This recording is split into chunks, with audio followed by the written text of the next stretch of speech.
Olá, eu sou a Renata Quadros e esse é o Recontando Casos, canal onde eu trago vocês aqui para a sala da minha casa e reconto um caso daquele jeitinho que a gente gosta, com bastante detalhes e vídeos longos. Muito obrigada por estarem novamente aqui comigo nessa terça-feira, meus inscritos queridos. E se você está aqui pela primeira vez, eu conto casos criminais às terças-feiras, com vídeos longos, detalhados. E se você gostar do vídeo de hoje, se inscreva aqui no canal e vem fazer parte da nossa família. Quero agradecer vocês pelo engajamento do último vídeo, gente. Foi maravilhoso, vocês são incríveis. E eu sei que eu posso sempre contar com a parceria aí do outro lado, então muito obrigada por isso. E antes do caso de hoje, tem um recadinho para vocês não perderem o mês do cliente na Insider. E por que esse mês é tão especial? Porque, além do meu cupom que te dá 15% de desconto, você pode conseguir, somando com os descontos do site, até 50% de desconto. E eu já falei que somar descontos é uma coisa que eu amo. Eu tô usando aqui a Boxy Cropped, é uma das minhas blusas preferidas, eu já falei várias vezes, hoje eu tô aqui com uma cor que acho que eu nunca tinha aparecido aqui, e hoje, gente, eu resolvi trazer aqui pra vocês, porque eu sempre falo, né, eu tenho todas as cores, todas não, né, tô exagerando, não tenho todas, mas eu sempre falo assim, eu tenho várias cores, eu uso, e hoje eu resolvi mostrar, olha, que eu tenho a cinza, é um cinza mais escuro, tenho essa que é um begezinho quase off-white, a preta maravilhosa, que é a que eu mais uso, essa verde, e eu tenho essa cor tijolo aqui, e essa que eu tô usando, né? E ainda, gente, já tô de olho numa que é uma cor assim, meio um azul petróleo, ou um verde petróleo, não sei, dependendo da pessoa que olhar, que é maravilhosa. Esse modelo de blusa aqui, particularmente, eu gosto porque ele é bem estruturado, então ele não marca nada e é super confortável de usar. Veste bem, o caimento é maravilhoso, combina com tudo. E o tecido é aquele tecido da Insider, né? Muito macio, não desbota, desamassa conforme a gente vai usando, né? Porque, assim, passar roupa é uma coisa que eu não faço. E eu já contei aqui pra vocês também que eu pego as minhas blusinhas, assim, eu até deixo dobrada, mas conforme eu vou usando, gente, eu acabo enfiando tudo na gaveta e quando eu tiro, tá aquela beleza. Mas com a Insider não tem esse problema, né? Eu coloco, dá uns minutinhos aí e a peça já tá perfeita, sem precisar passar. E ainda tem o conforto térmico, a tecnologia anti-odor, enfim, né? Várias cores no site para você escolher. E agora é o momento, né, gente? Setembro, pensem, até 50% de desconto. Usa o meu cupom aqui que vai te dar 15% de desconto e lá no site você vai somar com os descontos que já estão por lá. O link vai estar na descrição e no comentário fixado, como sempre. Se você escolher em clicar no link, o meu cupom já vai ser adicionado no teu carrinho automaticamente no final da compra, ou você pode escrever lá no campo cupom o nosso cupom aqui maravilhoso do canal, Recontando Casos. Então aproveita, gente, esse mês está imperdível. Se você tem vontade de ter a sua peça da Insider, esse é o momento. Muito obrigada, Insider, por estar comigo aqui em mais um vídeo. Eu sempre falo, eu adoro vocês. E muito obrigada, meus inscritos queridos, porque sem vocês eu não teria oportunidades maravilhosas como essa, tá? Então, dito isso, vamos para o caso de hoje. O caso de hoje é um caso que eu não conhecia até recentemente e ele não é um caso novo, ele é um caso que aconteceu nos anos 90. E assim, tem casos que deixam a gente muito triste, tem casos que a gente fica com muita raiva e tem alguns casos que a gente custa a acreditar que realmente aconteceu, assim, que existem pessoas capazes de fazer o que elas fazem. E esse é um deles que, além de triste, claro, porque todos são, a gente fica assim meio perplexo mesmo quando termina o caso e a gente sabe tudo sobre ele. Hoje eu vou recontar para vocês o caso da Pamela Smart. Pamela Ann Smart nasceu em 16 de agosto de 1967 em Coral Gables, na Flórida. Seus pais, John e Linda, passaram a maior parte ali da infância da Pamela em Miami. E quando ela se tornou ali adolescente, a família decidiu se mudar para uma cidade bem pequena chamada Derry, em New Hampshire. E é lá onde o nosso caso vai acontecer. Nessa nova cidade, a cidade de Derry, a Pamela, ela não demorou muito assim pra chamar a atenção de todo mundo. Primeiro porque é uma cidade pequena, né? E cidade pequena, sempre quando chega alguém novo, todo mundo já sabe. Mas a Pamela, ela se destacou já quase que imediatamente na escola. Ela era uma boa aluna, ela começou a participar ali das líderes de torcida. Ela era meio que aquela menina popular que a gente conhece assim de filme americano. É dito que desde nova ela sempre foi muito ambiciosa também, ela gostava de estar em evidência, gostava dessa atenção das pessoas e ela sonhava bem alto, ela tinha planos de um dia se tornar apresentadora de TV ou trabalhar em comunicação. E essa é uma característica sempre citada da Pamela, que ela gostava de ser ali o centro das atenções, ela amava uma câmera, se tivesse alguém filmando, alguém fotografando, ela já estava pronta. Quando a Pamela terminou o ensino médio, ela começou uma faculdade. E aí ela teve que voltar para a Flórida para cursar a faculdade. Ela se formou em comunicações, que era uma coisa que ela queria, né? Com ênfase em mídia e performance. E foi lá que ela uniu, né, a paixão pela música, que ela já tinha também desde pequena, e o seu desejo de se comunicar. Na faculdade, a Pamela comandava o próprio programa de rádio universitário e adotou o apelido de Donzela do Metal, porque sim, ela adorava rock. E a banda preferida da Pamela era o Van Halen, ou Van Halen, como preferirem. E ela tinha toda essa estética também nessa época aqui da faculdade, né? Aquele cabelão volumoso dos anos 80, muita maquiagem também, as roupas que ela usava era sempre nessa temática assim de rock, aquele visual clássico da época. Só que, apesar dela ter todo esse visual, dela gostar de chamar atenção, enfim, de estar em evidência, a Pamela, ela não era uma pessoa muito festeira, assim, de sair sempre. Ela não tinha esse costume, por exemplo, de beber, né, de estar sempre em uma festa atrás da outra, nada disso.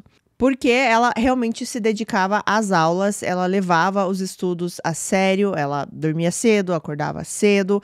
A música era uma paixão para ela, sim, mas continuava sendo apenas um hobby, né? Uma coisa que a divertia, que ela tinha um prazer. O foco principal da vida dela eram os estudos. E foi aqui em uma das férias da faculdade, em 1986, que aí ela volta para a cidade dos pais, né, a cidade de Derry, em New Hampshire, e lá ela conhece Greg Smart. Gregory William Smart nasceu em 4 de setembro de 1965 em Nashua, lá em New Hampshire também, mas em outra cidade. Filho de William e Judith, e ele cresceu ali numa família tradicional, a gente não tem muitas informações aqui da infância e da juventude dele, mas é dito que ele sempre foi visto como aquele cara gente boa, né, educado, sempre também envolvido ali com esportes, e ele também era bastante popular na escola. Desde pequeno ele adorava esportes, como eu falei, ele jogava beisebol principalmente, ele chegou a participar de algumas ligas locais. E ele era aquele cara gente boa também, se a gente for aí comparar com filmes que a gente assiste, né? O cara legal, popular, mas o cara legal, sabe? Assim, que todo mundo quer ser amigo, inclusive ele tinha vários amigos. Todo mundo falava que ele era muito prestativo também. E ele era ali o sucesso da meninada, né? Ele também tinha um visual que chamava atenção, ele tinha os cabelos compridos. E dava aquele ar, assim, diferente. Aquele ar, assim, que também meio astro do rock e que se destacava ali, né, no meio dos outros jovens. Então, quando a Pamela estava de férias e conheceu o Greg lá na cidade dos pais dela, assim, os olhos dela brilharam, porque ele tinha tudo o que ela achava bonito. Esse visual aqui, como está descrito nas fontes, né, que ela achava que era um visual meio de roqueiro, ele era popular, né? Ele era muito bonito e eles gostavam das mesmas coisas, principalmente o rock, né? E também a banda Van Halen. Inclusive, a Pamela, ela dizia para as amigas que ela tinha ganhado na loteria ao conhecer alguém que lembrava tanto alguns membros da banda Van Halen, né? A banda que os dois ali eram fãs. Eu não sei, gente, assim, eu tentei comparar a foto do Greg aqui nessa época com os membros do Van Halen, mas assim, eu acho que é mais a questão ali do cabelo volumoso, comprido dos anos 80. Enfim, mas não demorou muito tempo para os dois se apaixonarem. Eles começaram um relacionamento bastante intenso. E pouco tempo depois, o Greg, ele se mudou para Flórida, lá onde a Pamela fazia faculdade, só para ficar mais perto dela. Ele ficou lá até ela se formar na faculdade e depois os dois voltaram a morar em Derry, em New Hampshire. E foi quando eles voltaram ali para a cidade de Derry, em New Hampshire, que eles decidiram realmente começar uma vida juntos, assim, pensando no futuro, se casar e tudo mais. Então, o que eles fizeram? Eles alugaram um apartamento ali na cidade para morar juntos, isso mesmo antes de casar. Esse apartamento ficava numa área muito boa ali da cidade. Eles também adotaram um cachorrinho Shih Tzu e colocaram o nome de Halen, ou Halen, por causa da banda também. O Greg, ele começou a trabalhar na área de seguros. Aparentemente, o pai dele também trabalhava nessa área. Em algumas fontes diz que, inclusive, ele começou a trabalhar na empresa do pai, mas outras dizem que não, que eram empresas diferentes. Mas, enfim, ele começa, então, a trabalhar na área de seguros e tudo parecia estar caminhando aqui muito bem para o novo casal. Mas as coisas assim não estavam tão maravilhosas assim, né? Tinham já alguns pontos que não estavam satisfazendo, pelo menos a Pamela. É dito que o Greg, quando ele começou a trabalhar nessa área de seguros, ele cortou o cabelo, né? Ele fez um corte curto, mais normal, como todo mundo tinha. Ele parou, assim, um pouco de ouvir as músicas que ele sempre ouvia. Ele começou a usar ternos, né, todos os dias, ou seja, ele já não usava mais aquelas roupas descoladas e tudo mais. E tudo isso era porque ele queria passar uma imagem mais profissional, mais formal, né? Agora que ele estava trabalhando com seguros. Só que a Pamela não gostou muito disso. Ela não se sentia muito atraída mais pelo marido, porque justamente quando eles começaram a namorar, o que chamou a atenção dela foi o visual do Greg. E agora ela não estava tão feliz. Mas mesmo assim, eles seguiram ali o relacionamento, morando juntos, e em 1989 eles se casam. Inclusive, nas fotos da cerimônia dá pra gente ver que o Greg já está de cabelo curto. Só que parecia que realmente o casamento ali não tava rolando muito, não. Assim, eles já não estavam tão felizes, né? Inclusive, a Pamela disse, e eu preciso frisar aí que foi algo dito apenas por ela, tá? Nunca pôde ser verificado. E vocês vão entender por que eu tô falando isso, né? Mas ela disse que nessa época aqui, logo depois do casamento, o Greg atraiu. Que ele saiu algum dia, ficou lá com uma mulher de uma noite só, assim, e ele contou pra ela, e ela ficou extremamente arrasada, e ela percebeu ali que o casamento tava desandando, né, tava desmoronando. Então o que a Pamela fez, mesmo estando muito magoada, segundo ela, foi tentar seguir a vida dela ali, né, eles já tinham se casado mesmo, e aparentemente o divórcio não era algo que ela pensava em fazer.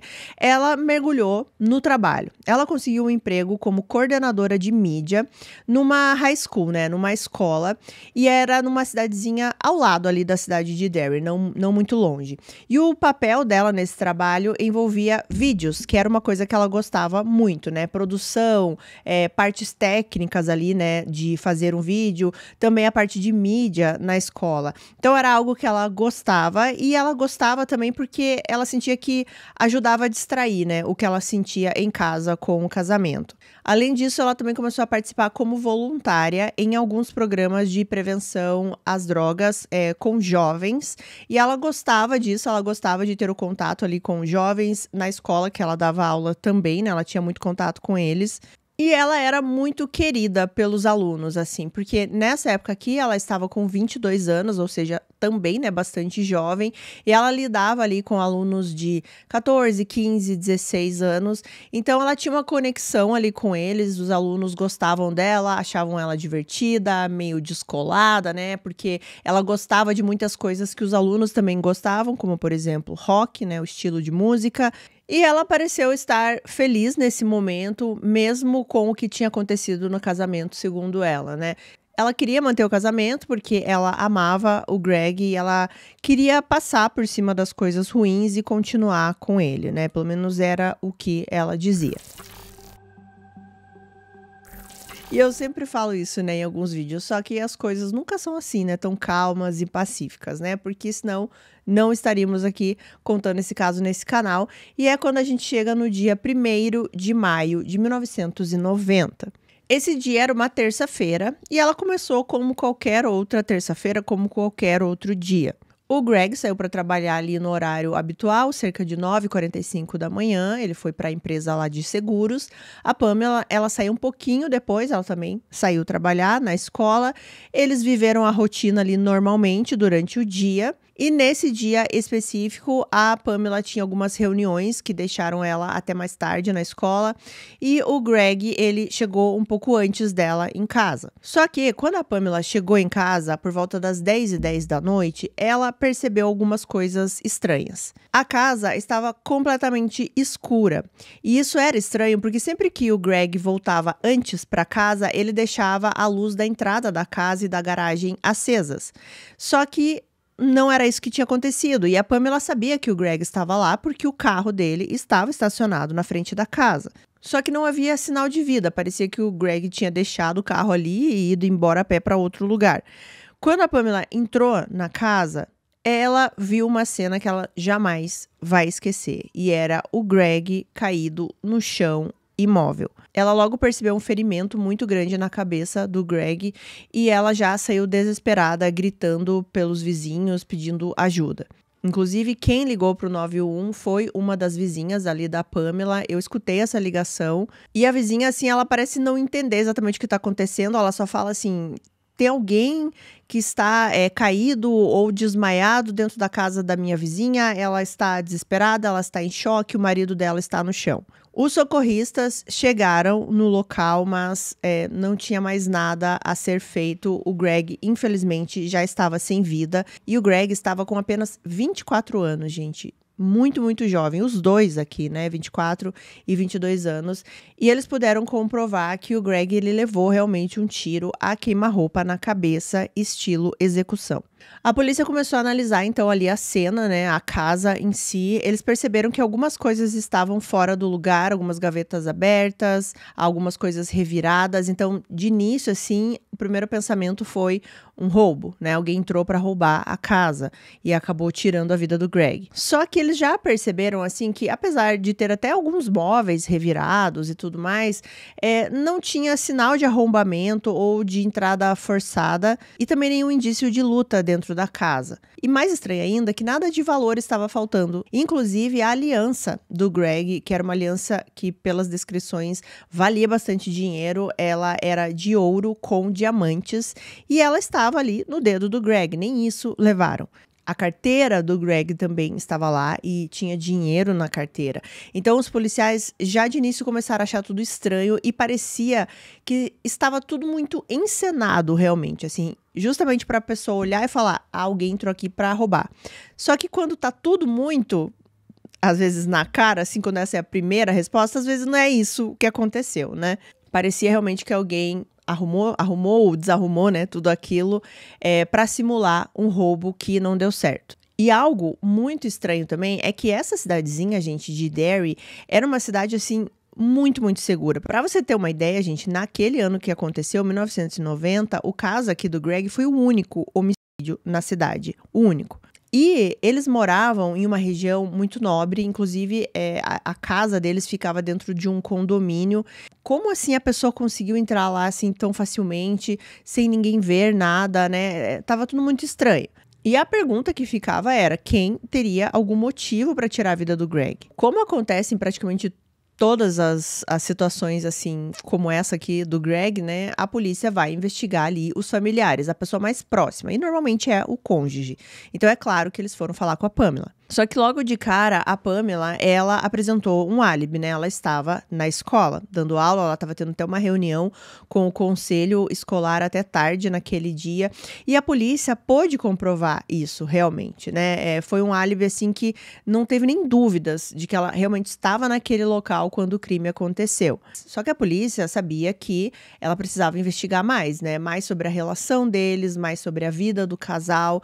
Pode ser que a Pamela não estivesse realmente ali no crime, né? Mas será que ela não poderia estar envolvida de alguma outra forma no que aconteceu com o Greg? Enquanto isso, né, a comunidade ali da cidade, que eu falei pra vocês que era uma cidade bem pequena, que não tinha registros de casos como esse, né? Tava todo mundo em choque. Porque era uma cidade pacata, as pessoas começaram a ficar apavoradas, imaginando que alguém de fora, né, chegou na cidade pra tocar o terror mesmo, né? Para começar a assaltar as casas, entrar e ainda tirar a vida de pessoas ali. A sensação de insegurança era total ali na região, como se realmente ninguém estivesse protegido. Os detetives, eles continuavam, né, buscando respostas, inclusive falando várias vezes com a Pamela. E a Pamela, ela começou também a dar bastante entrevista nessa época, porque esse caso chamou muito atenção ali na cidade, né? Então, muitas pessoas iam falar com ela.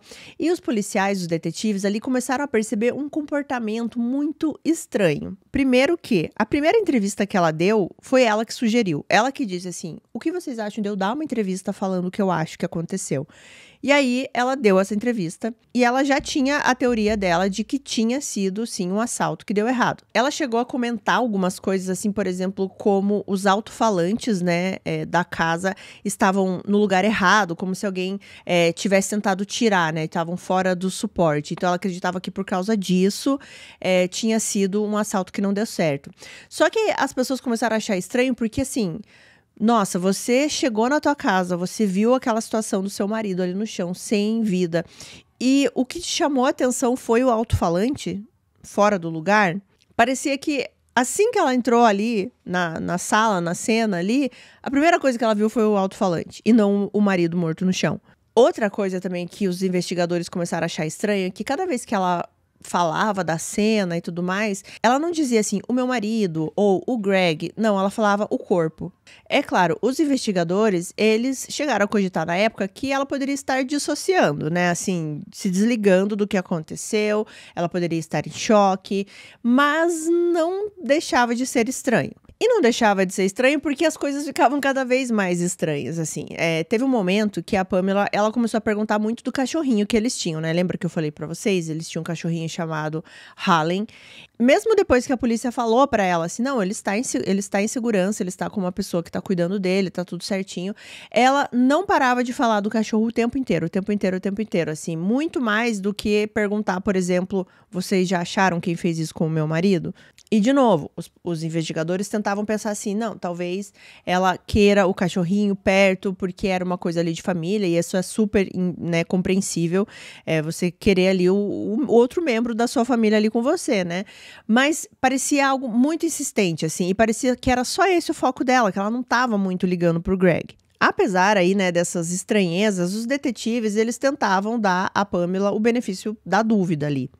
Como eu falei, talvez ela estivesse em choque, talvez era uma forma dela reagir a esse trauma tão grande, né? Mas a verdade é que desde o primeiro depoimento, a postura da Pamela já começava a levantar pequenas e, na verdade, eu diria gigantescas bandeiras vermelhas na investigação. Tem uma entrevista, inclusive, eu até vi, não é uma entrevista, é uma declaração, na verdade, que ela deu, assim, para os jornais, né, para a mídia, e ela parece estar bastante abalada. Ela fala, assim, que ela não entende como que num condomínio daquele ninguém viu o que aconteceu, que ela tinha certeza que alguém sabia e não estava querendo falar. Ela também contou que cada dia que passava, ela ainda esperava ver o Greg entrando pela porta, mas que depois que ela o visitou no cemitério, ela tinha a certeza de que ele nunca mais voltaria.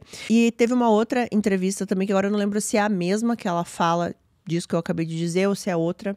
Agora eu vou ter que ver na edição. Mas tem uma entrevista que ela está com um cachorrinho junto dela, assim, no colo, né? E ela também fala disso. Ela fala que o cachorro do casal ali, estando perto dela, né, em todos os momentos, trazia força para ela, fazia ela sentir que ela tinha que seguir em frente, como se o cachorrinho carregasse ali alguma parte, né, do Greg que a ajudava de alguma forma. Inclusive, o repórter que fez essa entrevista, né, que ela está com o cachorrinho, ele deu uma entrevista depois falando assim, olha, a gente normalmente não permite, né, ali um animalzinho na entrevista, porque pode distrair e tudo mais, mas ela exigiu que tivesse ali, e em vários momentos também dessa entrevista, ao invés dela falar do caso, ela sempre voltava a atenção ali para o cachorrinho. E é engraçado, né, gente? É que assim, eu tô contando isso aqui pra vocês, talvez vocês não achem estranho, assim, mas ela está falando do cachorrinho e tal, porque somos loucos por cachorros, pelo menos eu sou, né? Mas vocês vão entender depois, tá? E também, assim, eu acho que não era só essa questão dela ficar falando muito do cachorrinho, e sim todas as outras coisas junto. Quando eu digo todas as outras coisas junto, é porque tinha mais coisa. Ela começou a dar várias entrevistas, né, e declarações à imprensa e tudo mais. E quando ela estava ali nos bastidores, ela começava a falar com os câmeras, a pessoa que estava produzindo, o repórter, que ela tinha esse sonho, né, que eu falei pra vocês, de trabalhar na TV. Ela tinha esse sonho de ser uma apresentadora de TV. E ela começava a meio que dirigir o pessoal quando ela ia dar essas entrevistas. Ela chegava pros câmeras ali e falava assim: o que você acha de você me filmar olhando assim pro nada, pra dar um efeito? Ou ela falava assim: o que você acha de você dar um close enquanto eu estiver chorando? Gente, ela acabou de perder o marido de uma forma horrível. E ela está dirigindo como ela vai aparecer na TV. Bom, eu falei pra vocês lá no começo que ela adorava atenção, né? Adorava ser o centro, adorava ser paparicada, enfim. Isso vai fazer muito sentido também. E a pergunta, né, que surgia de tudo isso aqui, né, desse comportamento dela nas entrevistas, era por que alguém que acabou, né, de perder o marido, como eu falei, estaria tão preocupada em encenar uma emoção perfeita para as câmeras, para dar um efeito, como ela falou, né? Isso parecia realmente uma tentativa de fabricar sentimentos que não apareciam ali de uma forma natural. Ela estava pensando em como as pessoas iam assisti-la, qual era a conclusão que essas pessoas iriam tirar das imagens dela. E quando você tá realmente emocionado, você não tá pensando nisso, você só sente. Bom, mas a polícia, obviamente, falou com a Pamela, assim, pegou um depoimento formal, né, dela. E as coisas só pioravam pra ela, né? Porque aí teve um momento que ela falou assim: eu acho que tudo aconteceu muito rápido, eu acho que o Greg nem teve tempo de reagir. E ela dava alguns detalhes da cena do crime, assim, que ela não poderia saber, a não ser que ela estivesse lá ou que alguém que estava lá tivesse contado para ela. Por exemplo, isso, né? Ah, foi tudo muito rápido, não deu tempo do Greg reagir. E realmente parecia que isso tinha acontecido, né? Porque não tinha, como eu falei, nenhum sinal de luta, nada na casa, né? Parece realmente que o Greg foi pego de surpresa. Ela também falava das teorias que ela acreditava que tinha acontecido, né? Por exemplo, ela disse que poderia ser um usuário de drogas que entrou na casa para conseguir dinheiro rápido e aí encontrou o Greg lá. E parecia, na verdade, que ela sempre estava tentando conduzir a investigação para algum caminho, né? Primeiro lá um assalto que não deu certo, agora um usuário de drogas. E, gente, ela deu umas declarações, agora eu não lembro se foi para a polícia ou se foi nas entrevistas, mas teve um momento que ela disse assim: olha, eu acho, na verdade, assim, pensando, depois que tudo aconteceu, que tudo isso não poderia ter acontecido numa hora melhor. E aí, né, gerou aquela pergunta que vocês estão perguntando, como assim uma hora melhor, né? E ela explicou dizendo que se ela e o Greg já estivessem casados, por exemplo, por 20 anos, ela teria amado mais ainda o Greg e seria mais difícil para ela agora perdê-lo. Não faz sentido nenhum, né? E era exatamente isso que todo mundo que ouviu essa frase pensou. Mas a gota d'água aqui, gente, aconteceu quando a Pamela retornou para casa, porque até onde eu entendi, obviamente a casa ficou fechada, ela não pôde retornar para casa, né? Até a polícia fazer todas as investigações, tirar as fotos, enfim, né? E aí, quando ela retornou para casa, a casa ainda estava do jeito que tinha deixado, só o Greg que não estava mais lá no chão, né? Mas tinha no chão, tava tudo bagunçado. E quando ela voltou para casa, ela voltou com os policiais para pegar alguns pertences apenas. Ela não podia ainda voltar a morar na casa, né? E aí os policiais ficaram, assim, chocados com a frieza da Pamela, porque ela começou a andar pela casa, inclusive em cima da mancha de sangue onde o corpo do Greg ficou. Ela ficava andando de um lado para o outro e pisava em cima e ela não tinha nenhuma reação. Se você entra numa casa que aconteceu algo parecido com isso, depois quando você vai retornar para esse lugar, é óbvio que você vai ficar chocada, você vai ficar assim, pelo menos emocionada de alguma forma, né? Ou triste, ou vai te dar um medo, sei lá, alguma reação. E a Pamela não tinha reação nenhuma. Ela estava tranquila, andando por toda a casa. Inclusive, aparentemente, até a mãe da Pamela ficou assim, meio incomodada com a reação da filha. Então, ela pega uma toalha, alguma coisa assim, e coloca em cima da mancha de sangue, para pelo menos não ficar tão evidente, né? Que a filha não estava nem aí pro do marido no chão.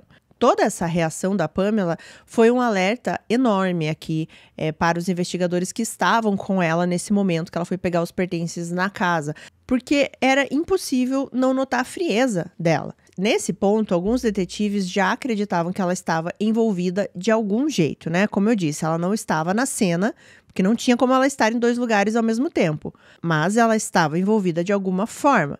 E a polícia, ela se sentiu meio que de mãos atadas aqui, né? Porque realmente ela não tinha nenhum caminho para percorrer, não tinha nenhuma evidência contra a Pamela. E a investigação seguiu assim, sem novas descobertas nem nada, durante mais ou menos 2 semanas depois do crime, quando a investigação tomou um rumo aí bem inesperado, que eu acho que nenhum dos detetives poderia imaginar. Eles receberam uma ligação anônima. E essa ligação dizia que alguns alunos da Pamela, né, da escola lá onde ela trabalhava, poderiam estar envolvidos no crime contra o marido dela. Essa ligação citava nomes, dizia que existia uma pessoa-chave que a polícia tinha que falar com ela, e essa pessoa era uma estagiária lá da escola onde a Pamela trabalhava, uma menina de 15 anos chamada Cecília Pierce. E segundo essa pessoa que estava ligando anonimamente, a Cecília sabia de tudo, inclusive de um possível relacionamento sexual entre a Pamela e um desses adolescentes alunos dela. E não demorou muito também para que esse denunciante aqui falasse o nome desse aluno que estava envolvido com a Pamela. Billy Flynn, um garoto de 16 anos. E junto com ele, o denunciante dessa ligação deu mais 2 nomes, Patrick Randall e Vance Latme Jr. Como eu falei para vocês, naquela época a Pamela tinha 22 anos, né? E ela estava na posição de coordenadora de mídia da escola onde ela estava trabalhando. Então, ela passava muito tempo com os alunos. E ela tinha essa personalidade, né? Jovem, ela era muito bonita, extrovertida, apaixonada por rock. E ela parecia mais uma amiga dos alunos do que uma funcionária realmente da escola, como uma professora. Isso facilitava a aproximação dela com os alunos. E esse Billy Flynn, que a ligação está falando aqui, era muito próximo a ela. Inclusive o Billy e a Cecília, os 2 nomes aqui que essa ligação anônima disse. E essa ligação chamou muito a atenção da polícia, essa proximidade também, né, que eles puderam comprovar que ela tinha com os alunos. A polícia começou então a olhar por esse caminho, né? Como é a relação dela com esses jovens? Será que tem alguma verdade nessa ligação?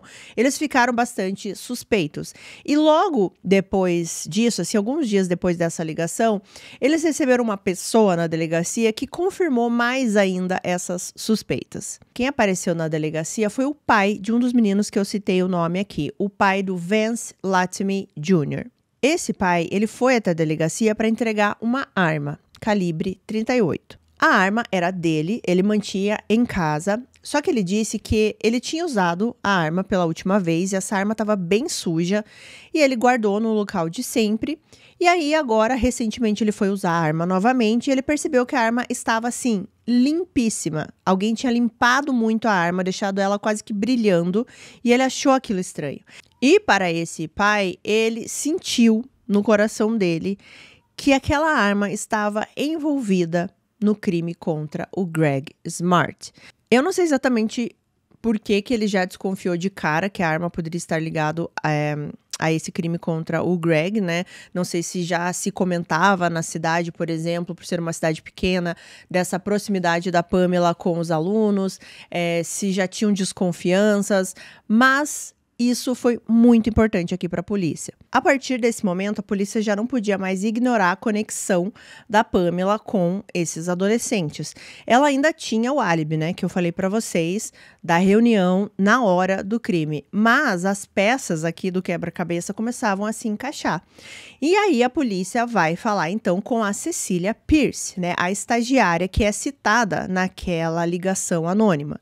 E a Cecília, ela nem demorou muito para começar a falar. A polícia pressionou ela um pouquinho e ela já começou a contar tudo. A Cecília confirmou aos detetives que a Pamela e o Billy Flynn, o aluno de 16 anos, mantinham um relacionamento e que a Pamela teria pedido a ele que tirasse a vida do Greg para que eles pudessem ficar juntos. Os investigadores sabiam que essa era uma informação, primeiro, né, muito chocante, mas que eles não podiam simplesmente só levar ali a palavra de uma outra adolescente como verdade absoluta, eles precisavam investigar mais. Então, o que eles fizeram? Eles fizeram a Cecília usar uma escuta, e aí ela foi conversar com a Pamela, para ver o que a Pamela falava. E o que ela falou deixou o lado dela bem complicado. Porque a Pamela, ela começou a falar algumas frases, por exemplo, abre aspas, se isso for divulgado, eu vou ficar na prisão pelo resto da minha vida, fecha aspas. E outra frase que era a seguinte, abre aspas, eu admito o caso, mas não o assassinato, fecha aspas. Então tá, gente. Então vamos lá, calma nesse momento. Eu sei o que você deve estar pensando. O que está acontecendo aqui, Renata? Não estou entendendo nada. Como assim uma denúncia falando de alunos do ensino médio, uma professora e relacionamento entre um menino de 16 com a professora de 22 e ainda por cima, no meio disso tudo, um plano para tirar a vida de alguém? Mas é exatamente isso que está acontecendo e é aqui que a história vai começar a ficar cada vez mais estranha, mas eu vou contar tudo para vocês, tá? Então, calma, vamos lá. Eu vou começar contando aqui quem eram essas pessoas, como tudo isso aconteceu, como chegamos nesse crime. Tudo começou em 1989, quando a Pamela e o Greg, eles se mudaram ali para esse condomínio, né, de casas, para começar o casamento deles. Eu não consegui confirmar se isso foi antes da cerimônia de casamento ou depois, mas enfim, foi bem no iniciozinho ali de tudo. Ela tinha acabado de assumir o cargo ali de diretora de mídia na escola e foi lá que ela conheceu Billy Flynn, que tinha apenas 15 anos na época que ela conheceu. Ele era aluno do segundo ano do ensino médio e a Pamela, ela já tinha 22, como eu falei, né? Também foi nesse período que ela ficou muito próxima da Cecília, que na época também tinha 15 anos. Como foi essa aproximação? Quase que no final do ano ali de 89, a Pamela, ela decidiu participar de um concurso de comercial de suco de laranja. E ela, como trabalhava com isso ali, né, na parte de mídia e produção de vídeos na escola, ela pediu ajuda dos alunos. E ela pediu ajuda do Billy e da Cecília. Outros alunos também ajudaram, tá? Não foram só os dois, mas ela ficou mais próxima do Billy e da Cecília. Como eu já falei para vocês, a Pamela, ela era aquela professora jovem, a descolada, a que gosta de rock, e é aquela professora que os alunos vão achar a mais legal, tá? A que eles preferem. O Billy, ele achava a Pamela deslumbrante, ele achava ela linda, maravilhosa, perfeita, e aí foi quando a Pamela também começou a dizer pro Billy que achava ele fofo. Inclusive, ela começou a dizer pro Billy que ela achava ele parecido com o Eddie Van Halen, que é o guitarrista da banda preferida dela, né? E a mesma comparação, inclusive, né, vamos citar aqui, que ela falava lá pro Greg, né? Ai, você é parecido com os integrantes da banda Van Halen. Ou seja, ela não mudou muito aqui o discurso dela. É dito que a Pamela, ela tinha fotos, pelo que eu entendi, com o guitarrista, o verdadeiro, o Eddie Van Halen, do Van Halen, né? E ela mostrava essas fotos ali pro Billy, falando assim, olha como vocês são parecidos e tudo mais. E, gente, pra mente de um menino de 15 anos, que ele vê, assim, a professora que é bonita, descolada, tá elogiando ele, ainda falando que ele parece um membro da banda, que acha ele fofo. Imagina o que foi na cabeça desse menino. Pro Billy, ele também era fã da mesma banda, né? Então foi como receber, assim, o melhor elogio possível naquele momento. Então, assim, não foi muito difícil do Billy ficar completamente, assim, enfeitiçado pela Pamela. E outra coisa aqui também que eu, pesquisando esse caso, eu lembro muito da minha época de novinha, quando eu tinha ali, gente, assim, 14, 15, até um pouco mais nova, assim, tipo 13, 14, um menino de 17, 18 já era assim, meu Deus, ele é muito mais velho, ele já sabe, nossa, ele já é quase um adulto. Essa é a percepção que a gente tem como jovens, né? Então, imagina pra esse menino, né? 15 anos, ver uma mulher de 22 elogiando ele desse jeito. E aqui entra também a parte ética do negócio, né? Que era uma professora que não deveria estar elogiando ele dessa forma, se aproximando tanto dele assim, desse jeito. É que vocês vão ver onde isso vai dar, né, gente? Por isso que eu já tô dando esse aviso aqui. Bom, mas o que começou a acontecer é que a Pamela realmente começou a demonstrar esse interesse pelo Billy. Ela falava também do jeito que ele se vestia, que ele tinha, né, brinco na orelha, usava jaqueta de couro, ele tinha já o cabelo um pouco mais comprido. E ela começou a atraí-lo para cada vez mais próximo dela. Ele seguia a Pamela, assim, por tudo onde ela ia, né? Assim, quando ela tava ali na escola. Então, o Billy, ele começou a aparecer cada vez mais na sala dela para conversar com ela. Ele muitas vezes levava a Cecília também, foi aí que todos ficaram bem próximos. E a Pamela, ela começou a contar da vida dela para o Billy, esse menino aqui, que no início era 15 anos, e para amiga dele, a Cecília, também de 15 anos. Ela começou a contar do casamento, que o marido atraía, que o marido não dava o amor que ela precisava e que era um casamento fracassado e tudo mais. E ela gostava disso, por quê? Porque voltamos aqui lá à Pamela do início, a Pamela que sempre gostou de atenção das pessoas, sempre gostou assim de ser admirada. Então, ela foi atrás de quem era mais fácil de conseguir isso, pessoas mais jovens que ela, né? Que ela sabe exatamente o que eles querem, o que eles não querem, o que eles gostam, o que eles não gostam. Ela sabia o que dizer para conseguir essa atenção de volta. E era exatamente isso que acontecia. A Cecília, por exemplo, ela começou a ver a Pamela quase que como a melhor amiga dela. E a Pamela, ela reforçava isso. Apesar da diferença das duas ali, né, e da diferença de vida também, né, das duas, a Pamela fazia a Cecília se sentir especial. Ela pagava por tudo, né, quando eles saíam. Ela deixava a Cecília dirigir o carro. Elas dividiam ali segredos, confidências. E a Cecília, ela era uma garota muito insegura nessa época, assim como várias adolescentes nessa idade, né, 15 anos, que estão tentando entender muitas coisas. Então a Cecília, ela ficava completamente fascinada por ter uma amizade com uma mulher adulta, bonita, casada, com emprego, com carro, né, que podia comprar tudo que queria e segura de si. E assim se formou esse trio inseparável aqui, né? A Pamela, o Billy e a Cecília. Eles começaram a sair juntos também fora da escola. Eles iam em shoppings, fliperamas, restaurantes. E a Pamela, ela se colocava como a adulta ali que compreendia os dois, né? Sabe assim, a única adulta que compreende vocês sou eu, porque eu sou descolada, eu sou legal. E na prática ela fazia isso, se misturando ali no universo adolescente deles para conseguir a confiança dos dois. E aí chegou um momento, gente, que a Pamela chegou pro Billy e perguntou para ele se ele pensava nela quando ele estava assim sozinho em casa. E ela perguntou isso para ele, segundo ela, porque ela pensava no Billy quando estava sozinha em casa. E pensava nele o tempo todo.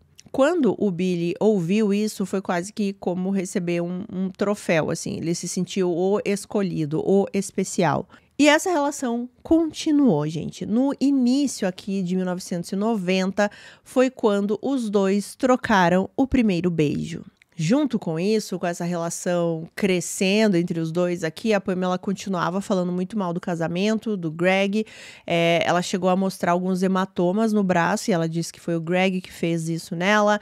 E mostrava isso pro Billy como uma forma assim de, olha, só você pode me proteger dele, ainda bem que eu tenho você. E isso despertava no Billy esse sentimento realmente de preciso protegê-la, eu preciso salvar esta mulher, porque ela confia muito em mim. As coisas só foram escalonando. E em março de 1990, vejam que a gente vai se aproximando aí, né, de maio, que foi quando aconteceu o crime, né? Em março, no finalzinho de março de 1990, o Greg, ele viajou a trabalho.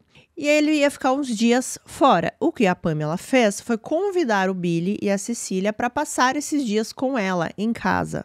Curtindo, né, gente, ali como 3 adolescentes, né, em casa quando os pais saem. É basicamente isso que ela tá fazendo aqui, né?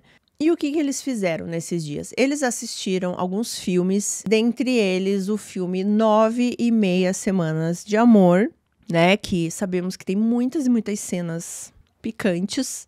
E é dito que em certo momento a Cecília, ela saiu da casa ali para passear com o cachorrinho, e foi quando a Pamela levou o Billy para o seu quarto, sim, o quarto que ela dividia com o marido que estava viajando. Ela vestiu uma lingerie turquesa comprada especialmente para essa ocasião. Ela colocou uma música do Van Halen pra tocar e os dois tiveram a primeira relação sexual. A Cecília acabou voltando do passeio, né, com o cachorrinho, e ela ficou na parte ali da sala da casa sem perceber o que acontecia no quarto, ou fingiu que não percebeu, né? Depois desse final de semana, desses dias aí, né, que eles passaram na casa da Pamela, o relacionamento dela com o Billy se intensificou. Os dois começaram a trocar cartas de amor secretas, começaram a se encontrar escondidos também. Bom, isso durou durante um tempo e aí chegou num dia que a Pamela, ela foi até a casa do Billy, pediu para que ele entrasse no carro.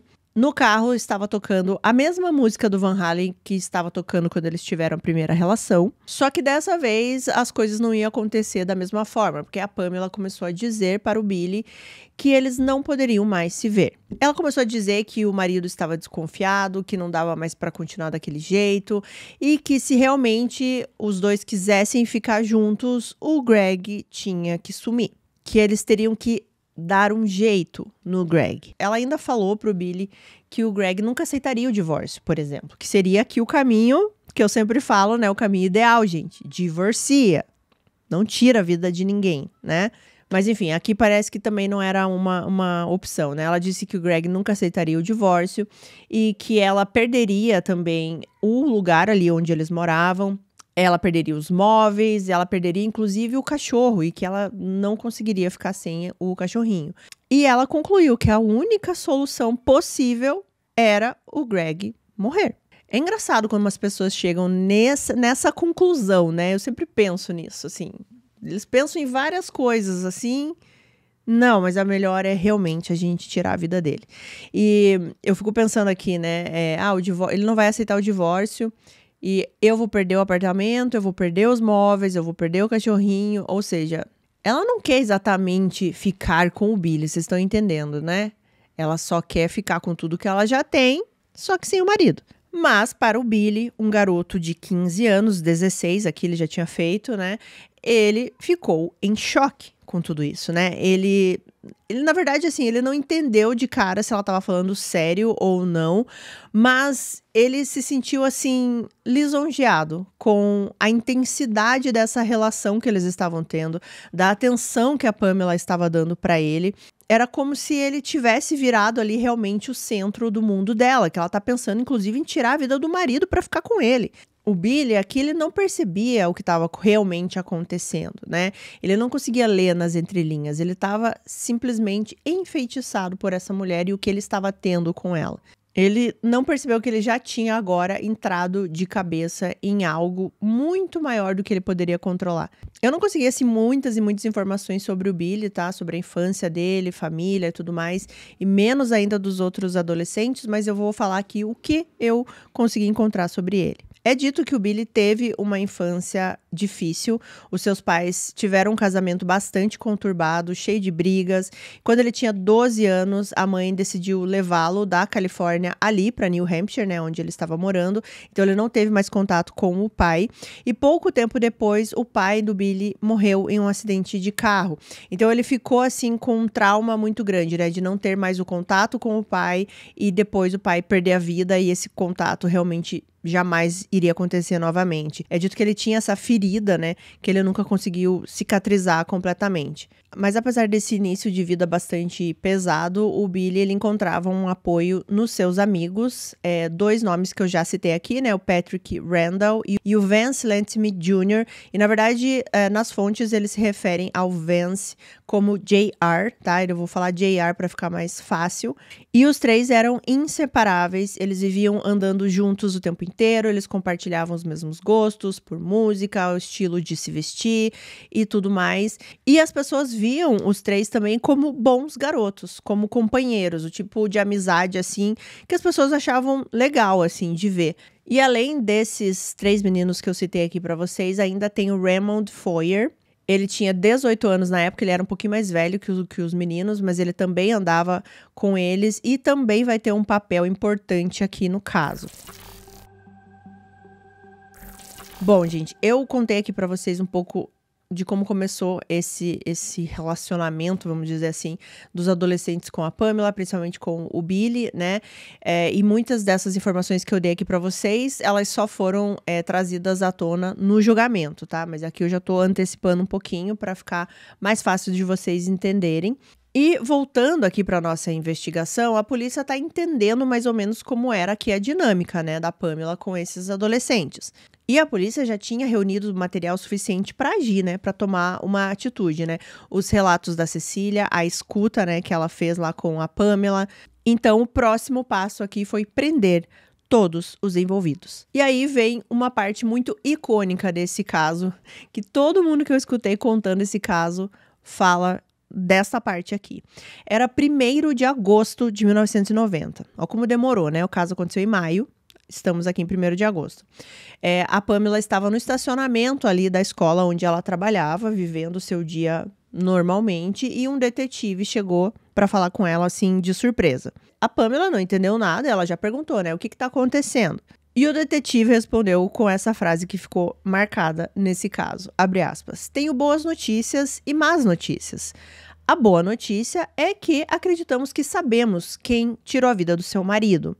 A má notícia é que você está presa, fecha aspas. A Pamela, ela ficou assustada nesse momento e ela perguntou, pelo quê? Pelo que eu estou sendo presa? E aí o detetive respondeu direto e reto, pelo assassinato. E naquele mesmo período, né, não foi só a Pamela que foi levada para a delegacia, o Billy Flynn e mais os outros 3 adolescentes, o Patrick, o JR e o Raymond Foyer. Todos eles foram detidos, todos acusados de participação no crime. E ao contrário da Pamela, os garotos, eles começaram a falar logo de cara. Uma coisa que eu vi nesse caso foi assim... O sobrenome da Pamela é Smart. E Smart em inglês quer dizer esperto, inteligente, né?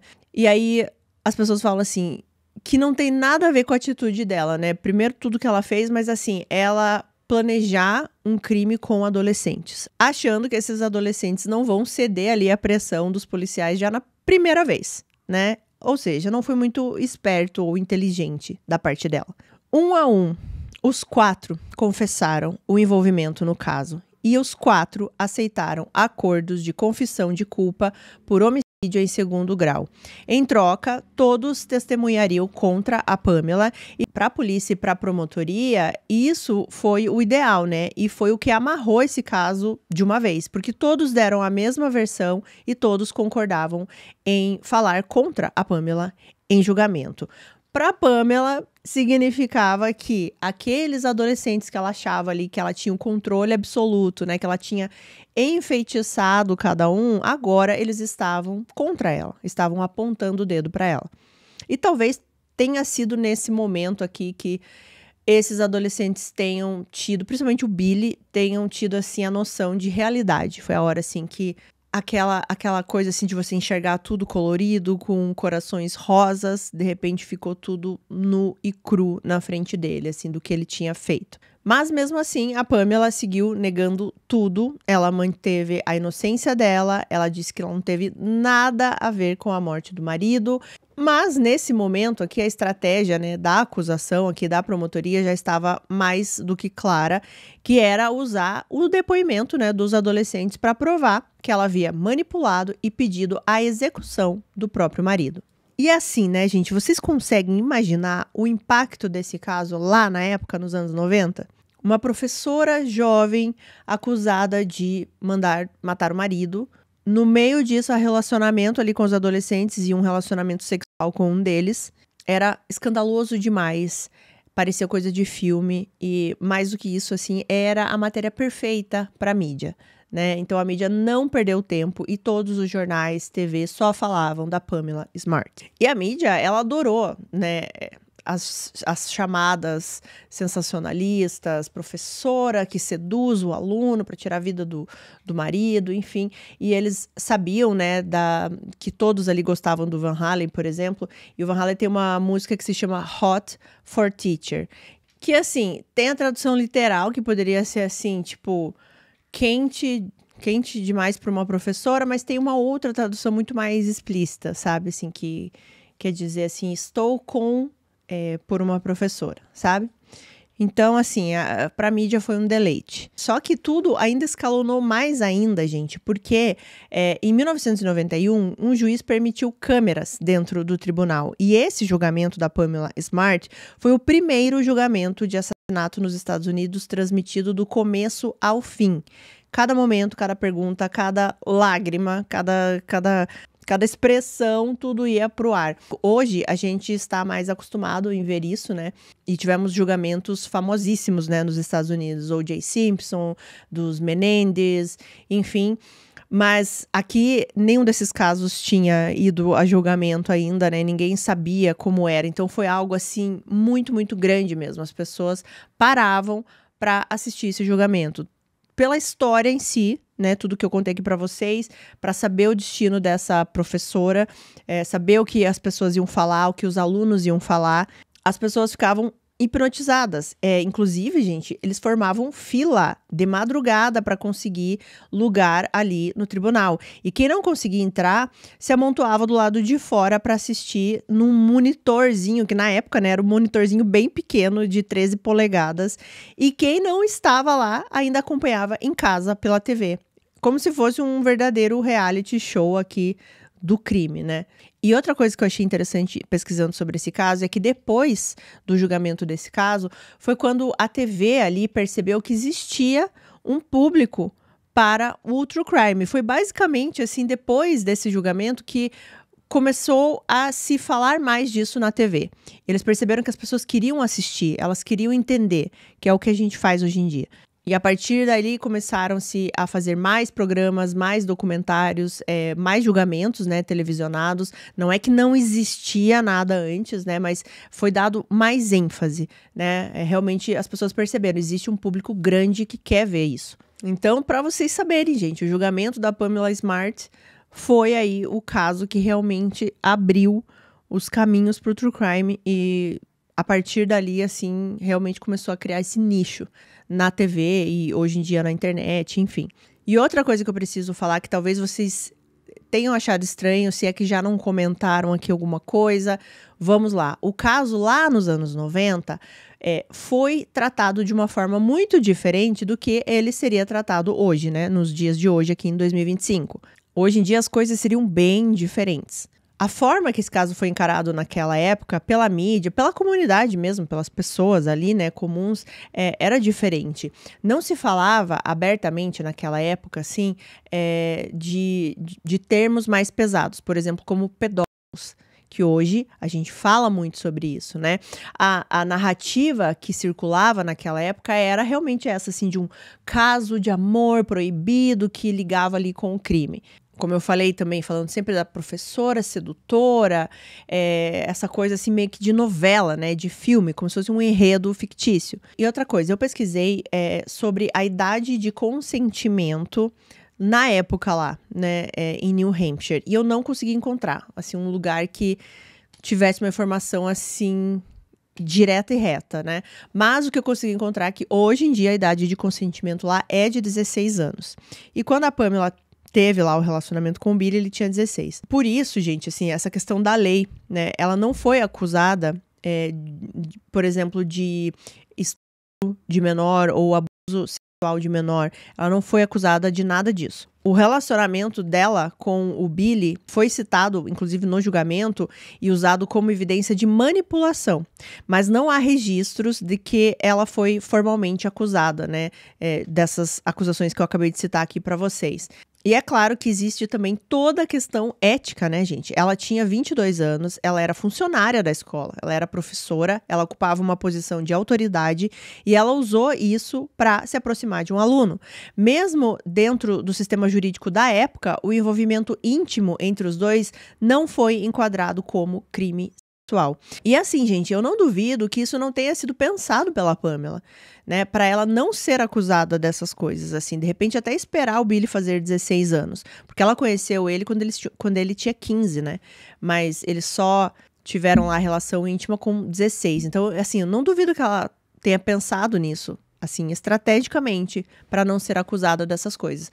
Então é por isso que aqui eu não estou falando dessa forma nesse caso, porque eu estou falando exatamente como o caso foi tratado na época, a partir das leis da época, né? Então, era totalmente diferente de como a gente trataria hoje em dia. Até assim, na forma de falar, na forma que a mídia anunciaria esse caso, não que a mídia não fosse explorar também se acontecesse hoje em dia, mas a gente vê casos acontecendo dessa forma até os dias de hoje, assim, né? Inclusive, tem alguns casos recentes também de professoras também se aproximaram de alunos, assim, muito mais jovens, enfim. E aqui estamos falando de professoras, tá? Porque é o caso aqui, né? Mas é óbvio que isso acontece também com o sexo masculino, né? Nem preciso dizer. Mas o que eu tô tentando explicar aqui pra vocês, gente, é que na época eles realmente viram esse caso de uma forma muito mais romantizada, sabe? Era tudo visto como escandaloso, mas não era visto como abuso.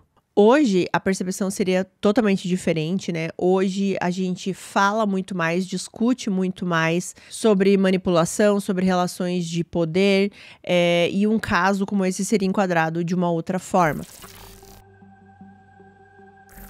Mas vamos falar agora, então, do julgamento, porque foi no julgamento que todo mundo soube mais detalhes de tudo isso, né? Alguns que eu já contei aqui pra vocês, mas principalmente os detalhes desse plano.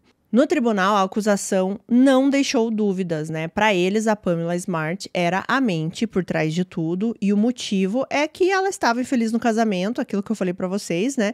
E ela tinha medo de perder tudo num possível divórcio, e então ela tinha esse interesse financeiro, né? E, inclusive, eles descobriram que o Greg, ele tinha uma apólice de seguro avaliada em $140 mil, e para a promotoria, a Pamela usou seu apelo, seu charme, principalmente a sua relação com o Billy Flynn, para manipular um adolescente apaixonado a executar esse plano macabro. Até rimou, né? Os promotores, eles falaram que o Billy era esse garoto de 16 anos, vulnerável, totalmente fascinado pela Pamela. E ele chegou a falar também em depoimento que ela chegou a gritar com ele, dizendo assim: se você me amasse de verdade, você faria isso. Então, ela realmente estava assim, colocando todas as fichas dela aqui nesse relacionamento, nessa manipulação, para que o Billy fizesse o que ela queria. E o Billy realmente acreditou que se ele não fizesse nada, que se ele não fizesse o que ela estava pedindo, né, principalmente, ele perderia a Pamela, ele perderia essa relação, que na cabeça dele talvez durasse a vida inteira, e era algo que ele nunca tinha tido, e era basicamente assim o que ele sonhava, que ele via nos filmes, nos clipes de rock. E o que dá a entender aqui também é que a Pamela, ela queria ter o menor envolvimento possível, assim, né, porque teve um momento que eles estavam discutindo esse plano, e o Billy, ele disse pra ela que ele não tinha carro, ele não tinha arma para, né, fazer o que ela queria, e foi nesse momento que a Pamela disse assim: fale com os seus amigos. E aí foi nesse momento que o Patrick Randall, o J.R. e o Raymond Foyer foram arrastados aí para essa história. O plano, ele tomou forma rapidamente. A Pamela escolheu a data 1º de maio de 1990, justamente porque naquele dia ela tinha essa reunião que ficaria até mais tarde. Então, eles teriam tempo suficiente para tirar a vida do Greg na casa antes dela chegar. Ela prometeu aos meninos também um dinheiro depois que ela recebesse a apólice de seguro, e era cerca, assim, gente, de $500 para cada um. No julgamento, o Billy falou, eu vi alguns trechos dele falando, tem vários trechos no YouTube, dá pra ver que ele se emociona bastante, e por isso que eu falei pra vocês que dá a impressão que o Billy realmente, depois que tudo aconteceu, né, ele teve a verdadeira noção, assim, de onde ele tinha se metido, né, do que ele tinha feito. E aí também o Billy contou todos os passos do que aconteceu na casa.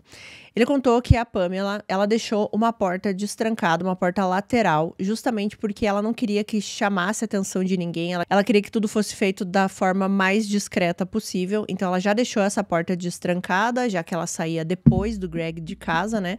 E quando os meninos chegaram na casa, eles entraram por essa porta e ficaram esperando o Greg chegar. Quem estava na casa era o Billy e o Patrick, apenas, tá? O J.R. foi a pessoa que conseguiu a arma, né? Inclusive, era a arma do pai. E ele também conseguiu o carro. E era ele que estava do lado de fora da casa ali, esperando tudo acontecer para que depois eles conseguissem fugir. E o Foyer, ele, assim, ajudou ali na noite. Ele também ficou no carro, ele não entrou, nem ele nem o J.R. entraram na casa, mas ele também sabia do plano e ele estava ali meio que para uma assistência logística, qualquer coisa que eles precisassem, ele estava ali. O Patrick, então, ele estava armado com uma faca e o Billy estava com a arma, né, que era a arma do amigo dele, do J.R. Assim que o Greg entrou na casa, ele foi imobilizado pelos dois, né, ele estava ali vendo que um estava com uma faca, outro estava com um revólver, ele não teve reação. Eles pediram pro Greg ajoelhar. E nesse momento ele começou a implorar pela vida dele, dizendo que eles poderiam levar a carteira ou qualquer outra coisa. E aí o Billy, ele pediu aliança. E a resposta, gente, do Greg nesse momento, o Billy conta isso, né? Isso é relatado no julgamento, tá? Porque de início eu achei até que era, assim, coisa inventada depois do caso, né? Mas não é. Isso é relatado no julgamento. Assim que eles pedem aliança, o Greg, ele fala o seguinte, abre aspas, eu não posso, né? Eu não posso entregar aliança. E depois ele diz, minha esposa vai me matar, fecha aspas. Mal ele sabia, né, gente, que as pessoas que estavam ali para tirar a vida dele tinham sido enviados pela sua esposa. Nesse ponto aqui, o Greg está ajoelhado, o Patrick está segurando ele e está com a faca no pescoço do Greg, então ele não pode se mexer. E foi nesse momento que o Patrick faz um sinal com a cabeça para o Billy e o Billy atira, né, a queima-roupa na cabeça do Greg. O Billy, quando ele tá descrevendo esse momento, ele se emociona bastante, ele chora e ele diz que nessa hora ele falou, Deus me perdoe, e aí atirou. A Cecília também foi depor e, na verdade, todos os outros adolescentes também, né? Eles só repetiram toda a história que já se sabia do plano. A Cecília também disse que, às vezes, ela escutava a Pamela falando sobre divórcio, sobre bens, como iriam dividir os bens, quem iria ficar com o cachorro. Então, a Pamela contava, né, tudo da vida dela ali, pessoal, do casamento, para os dois. Então, era isso que a Cecília estava falando aqui em julgamento. E eu quero falar um pouquinho mais sobre o Billy, porque é o depoimento, assim, que é mais comentado, né, que é mais discutido, porque ele teve essa relação um pouco mais profunda, né, com a Pamela. E ele foi questionado no julgamento sobre os sentimentos dele, né, pela Pamela. Inclusive, em alguns momentos, eu achei, assim, alguns trechos que eu assisti, né, questões, assim, até meio constrangedoras, sabe? Mas perguntaram de tudo pra ele. E ele respondia, assim, tudo que era perguntado, e pra falar bem a verdade pra vocês, eu senti até bastante sinceridade nele, assim, o que me deu a entender é que ele percebeu que foi manipulado, enganado, e eu acredito que o que ele sentia por ela realmente era verdadeiro, né? Até, olha o que ele fez, né? Então, para vocês verem o nível de manipulação que existia aqui, né? E ele respondeu, assim, tudo. Ele respondia tudo de uma forma até bastante direta, assim, bastante emocionado em alguns momentos. Eu senti um certo arrependimento nele, assim, sabe? Do que ele fez, que ele percebeu que ele estava dentro de uma coisa ali que ele não estava conseguindo enxergar a realidade. Por exemplo, quando perguntaram, então, para ele, né, quais eram os sentimentos que ele tinha pela Pamela, ele respondeu que ele a achava atraente, que ele gostava de conversar com ela e que eles tinham várias coisas em comum, algumas conexões. Ele também contou, que eu já detalhei aqui pra vocês, de como começou esse relacionamento, quando ela chegou pra ele perguntando se ele pensava nela. Ele contou também a primeira vez que eles tiveram relações e, inclusive, ele disse aí no tribunal que ele era virgem. Coisa que ele mentiu pra Pamela, ele falou que ele já tinha tido relações anteriormente, mas ele não tinha, né? Aquele dia tinha sido a primeira vez dele. Ele contou todos os detalhes, assim, gente, perguntavam o que eles fizeram. Ele fala que eles fizeram várias cenas, copiando cenas do filme 9 e Meia Semanas de Amor. A cena do gelo, que eu não assisti esse filme, tá, gente? Então eu não sei. Eu nem fui pesquisar qual é a cena do gelo, mas fizeram ele explicar até como era essa cena do gelo, enfim. Por isso que eu falei que tinham partes bastante constrangedoras nesse julgamento. Mas o que ficou nesse momento era que ficou bem claro que a Pamela, ela estava dando para esse menino realmente esse tipo de relação de filme. Que todo menino nessa idade, até depois dela, né, imagina que vai ser a vida, né?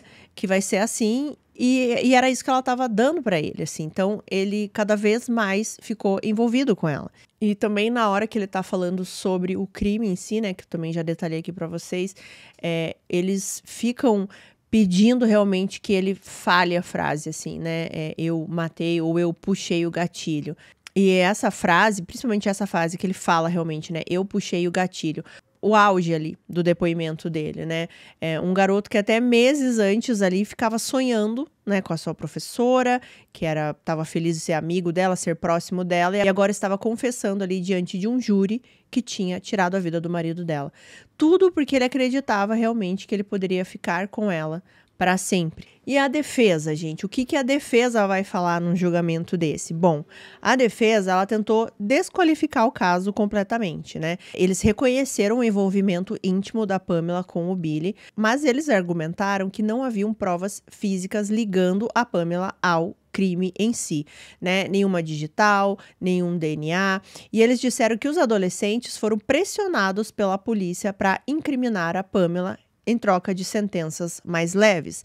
Eles questionaram também a credibilidade da Cecília, alegando que ela tinha motivos para cooperar. Porque, pelo que eu entendi, a Cecília, nesse meio tempo aqui, também não foi muito esperto da parte dela, né? Ela vendeu os direitos da história dela por $100 mil. Então, eles também começaram a falar isso, que ela tinha motivos para falar aquilo que ela estava falando, porque ela já tinha vendido essa história, né? Então, que ela também não podia ser uma pessoa a ser acreditada, que ela não tinha credibilidade nenhuma. E a pessoa que foi falar aqui, é claro, foi a Pamela. Bom, a Pamela, como ela fez desde o início, ela negou qualquer envolvimento no crime, ela admitiu sim o caso com o Billy. E ela disse que ela não sabe por que o Billy tirou a vida do Greg. Ela era bastante pressionada nesse momento, né, pela promotoria. Como assim você não sabe? Você não tava com ele o tempo inteiro? Você não tinha uma relação com ele? Por que você acha que ele tiraria a vida do seu marido? E daí, por fim, ela falava assim, talvez porque ele achava que a gente ia ficar junto no final. Tem uma hora que a promotoria tá pressionando bastante ela, né? Então eles começam a perguntar assim, o que a sua família pensa de você ter um caso com um menino de 15, 16 anos, você acha que eles aceitariam isso? E aí ela responde assim, não sei como eles se sentiriam, provavelmente não aprovariam, mas acho que eles não deixariam de falar comigo. E daí o final da frase foi a seguinte, afinal, eu não sou a primeira pessoa na América a ter um caso. Sim, gente, ela falou isso. Para ela era só questão do caso. Essa fala da Pamela foi um dos momentos mais marcantes, tanto que eu vi sendo repetido em vários documentários e vídeos que eu vi desse caso, né? Porque ao invés dela demonstrar arrependimento ou consciência da gravidade das coisas que ela fez, ela meio que relativizou, assim, a situação, né? Quase que normalizando algo que o júri certamente via como um enorme desvio de conduta, né, gente? Porque é o que eu falei aqui, não é a questão de ser um caso. Não, tem outras camadas no meio disso. Durante o julgamento, ela foi questionada também da natureza ali do relacionamento dela com o Billy, né? E assim, algumas coisas que ela falou, assim, dá pra gente ver exatamente que ela tinha noção de que ela estava manipulando o Billy.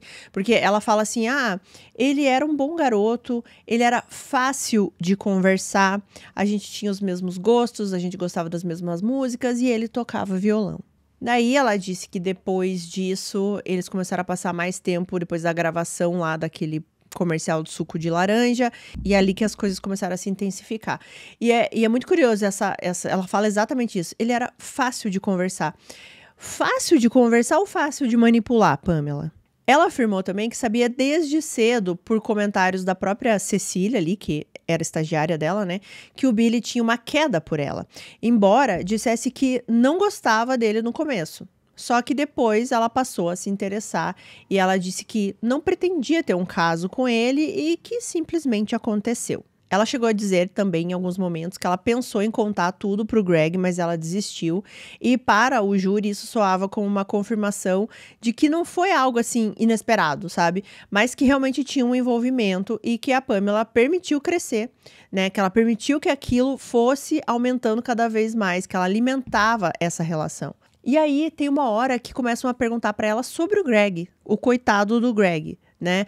O que ela sentia pelo marido. E pasmem, gente, ela disse que ela amava o marido e que ela queria passar o resto da vida com ele. Só que é engraçado, né? Porque minutos depois aí ela começa a admitir o caso que ela começou com o Billy e que foi já ali, né, logo depois que eles se casaram. E ela também contou e detalhou aqui o dia, né, que ela levou o Billy para casa dela e rolou todas as cenas do 9,5 semanas de amor. Ela também fala sobre tudo isso. Outro ponto importante aqui, gente, porque a Pamela, ela acredita nas mentiras dela, né? Então, tem um momento que ela começa a dizer assim que ela não sabe nada, né? Nunca soube nada desse plano e nada, assim, né? E que teve uma vez depois que aconteceu o crime que ela chegou a perguntar pro Billy, foi você que fez isso? E o Billy negou, o Billy disse que não tinha sido ele. Inclusive, ela disse que o Billy até ficou assim bravo dela pensar que ele tivesse feito algo nesse sentido. Inclusive, ela disse que ela até se sentiu culpada por desconfiar que o Billy tinha feito algo naquele sentido. Gente, é absurdo, assim, ela tenta o tempo inteiro, né, nessa época aqui do julgamento, se distanciar do que aconteceu. Assim, não tem nada a ver, eu tava só trabalhando, eu não sei o que fizeram lá. Mesmo ela tendo ligação com todos os envolvidos e todos os envolvidos contando a mesma versão contra ela. Os promotores também entraram num ponto bem importante, né, que seria as consequências de um divórcio, né, ou, por exemplo, se revelassem que ela estava tendo um caso com o Billy, o que isso poderia trazer para a vida da Pamela.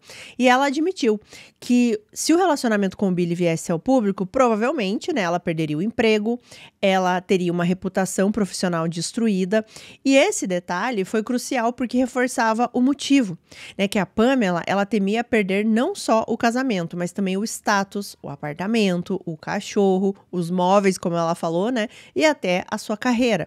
Então, no fim, a impressão que a Pamela deixou no tribunal foi de alguém fria, evasiva e nada arrependida do que ela fez, né? Nem do caso e nem do plano do crime. O júri, ele percebeu que ela sempre tentava criar esse distanciamento emocional, né, do que aconteceu, da gravidade de tudo. O julgamento, ele durou 14 dias, o júri deliberou por 13 horas até retornar com o veredito. E o veredito foi de culpada. Pamela Smart foi condenada à prisão perpétua, sem direito à liberdade condicional. E a Pamela, ela não foi acusada de homicídio direto, né, já que não foi ela que puxou o gatilho, ela não estava na cena, mas a promotoria conseguiu enquadrá-la como mentora intelectual do crime. As acusações formais foram conspiração para cometer assassinato em primeiro grau, assassinato em primeiro grau como cúmplice, manipulação de testemunhas. O júri entendeu que, sem a Pamela, o crime não teria acontecido. Ela foi considerada responsável por planejar, instigar e manipular os adolescentes, mesmo não estando presente no momento da execução. Por isso que a sentença foi, assim, a maior possível, né? Prisão perpétua, sem direito à liberdade condicional. Já os adolescentes, né, os 4 aqui, eles receberam sentenças bem mais brandas. E já adianto para vocês que todos eles já estão em liberdade. Vamos lá, um por um. O Billy Flynn. Foi ele que puxou o gatilho, né, contra o Greg. Ele foi condenado à prisão perpétua com possibilidade de liberdade condicional após 40 anos. Ou seja, a pena mínima era de 40 anos, né? Antes que ele pudesse pedir a liberdade condicional. Então, em 2008, o Billy pediu a redução e conseguiu encurtar esse prazo. Ele passou a ser elegível após 25 anos. Então, ele acabou sendo libertado em 2015, depois dos 25 anos, em liberdade condicional. O Patrick Randall, foi ele que segurou, né, o Greg e fez ele se ajoelhar e ficou imobilizando, enquanto o Billy tirava a vida dele. Ele recebeu a mesma sentença do Billy, prisão perpétua com liberdade condicional após os 40 anos. Ele também teve a pena revisada em 2008 e foi basicamente a mesma coisa que o Billy. Ele ficou elegível após os 25 anos e ele também foi libertado em 2015, o mesmo ano do Billy. O J.R., ele que forneceu o carro e a arma, mas ele não entrou, né, na casa, ele fez o acordo lá com a promotoria, ele foi condenado a 30 anos de prisão, mas com liberdade condicional possível após 12 anos, e ele já saiu da prisão em 2005. O Foyer, ele estava no carro naquela noite, mas não entrou no apartamento, ele foi condenado por conspiração para assassinato em segundo grau. Ele pegou também 30 anos de prisão, com possibilidade de condicional após 15 anos. E ele foi libertado em 2003. E a Cecília, gente? A Cecília, ela não foi acusada. Ela foi mais considerada como uma testemunha-chave do que uma participante ali ativa. Eles não conseguiram provar que ela sabia o que aconteceu, que ela participou de alguma forma. Ela só sabia ali da relação realmente. E pelo contrário, né? Ela, quando foi abordada pela polícia, ela colaborou desde o início. Foi ela que ajudou na gravação lá, né? De falar com a Pamela. E isso foi essencial pro caso, né? As coisas que a Pamela fala naquela gravação ajudaram muito a polícia a conseguir construir esse caso. E ela também, em troca dessa cooperação que ela teve com a polícia, ela recebeu imunidade judicial. Tá, mas não acaba por aqui, gente, porque o caso dela depois do julgamento continuou na mídia até os dias de hoje. Ao longo dos anos, a Pamela, ela continuou, assim, alimentando a mídia, né? Rendendo desdobramentos e controvérsias. Uma das coisas que ela começou a dizer é que, como o julgamento dela foi televisionado e todo mundo sabia do que tinha acontecido, todo mundo da mídia estava falando, é que ela não teve um julgamento justo. É dito que na época eles tentaram mudar, né, o julgamento ali de lugar para outro estado, mas isso foi negado. Então ela achava que por causa disso não foi justo o julgamento, ela tinha que ter um outro julgamento, mas isso nunca aconteceu. Outra coisa que ela deu várias entrevistas depois, né? E uma coisa que ela sempre dizia era assim: por que ela, que nem estava lá no dia do crime, ela recebeu, por exemplo, a pena máxima, né, prisão perpétua sem liberdade condicional, sendo que os adolescentes que realmente participaram do crime tiveram essa sentença bem mais leve e já estão livres. Mas eu acho que a promotoria respondeu isso que eu até falei aqui pra vocês, né, que se não fosse a Pamela, esse crime não aconteceria. Se não fosse por ela, esse crime não aconteceria. Os 4 adolescentes não iriam fazer o crime da mesma forma se ela não existisse na história. Então, ela era realmente a peça principal ali, ela que uniu todo mundo, ela que deu a motivação, ela que manipulou todo mundo, enfim. E até iria dar recompensas também para os meninos depois, né? Bom, a vida da Pamela na prisão também foi marcada por alguns episódios difíceis. Em 1996, ela foi brutalmente por 2 presas, ela sofreu fraturas no nariz e na órbita ocular e ela foi obrigada a passar por uma cirurgia e carrega até hoje placas de metal no rosto. Em 2003, a Pamela voltou à mídia porque um tabloide divulgou fotos sensuais da Pamela tiradas na prisão, algumas seminuas, outras de lingerie. A Pamela, ela afirmou que um agente penitenciário havia a coagido a posar e chegou a denunciá-lo por isso e por agressão também. E esse escândalo todo, né, tudo que veio à mídia, fez com que ela passasse 77 dias em confinamento solitário. Na prisão, a Pamela também se dedicou a estudar e a participar de grupos de apoio e até a dar aulas dentro da prisão.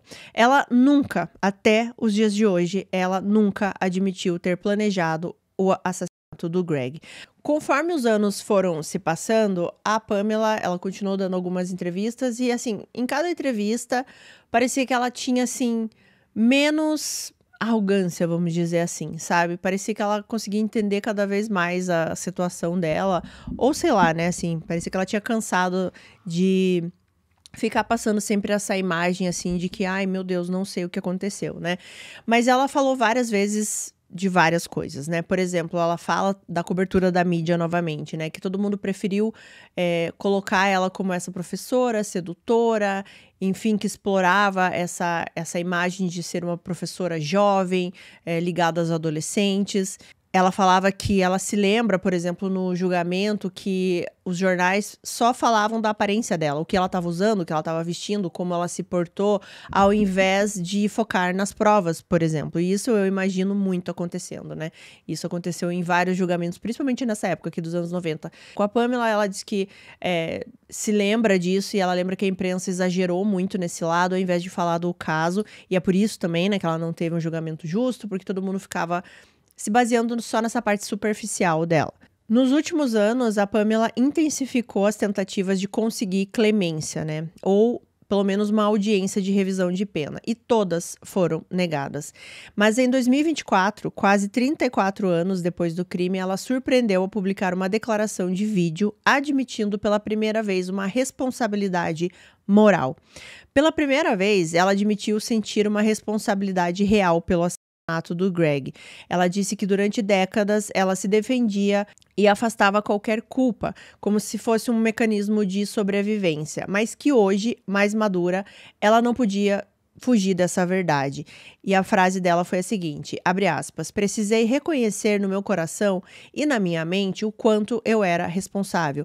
E isso foi muito difícil, porque eu passei a vida inteira desviando dessa realidade, fecha aspas.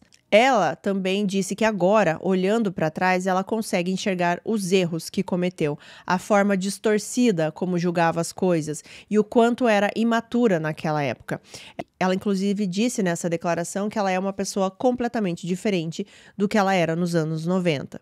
Bom, mas apesar dessa admissão, né, dela falar que ela entende uma responsabilidade que ela teve, ela ainda não reconhece, ela não admite ter orquestrado o assassinato.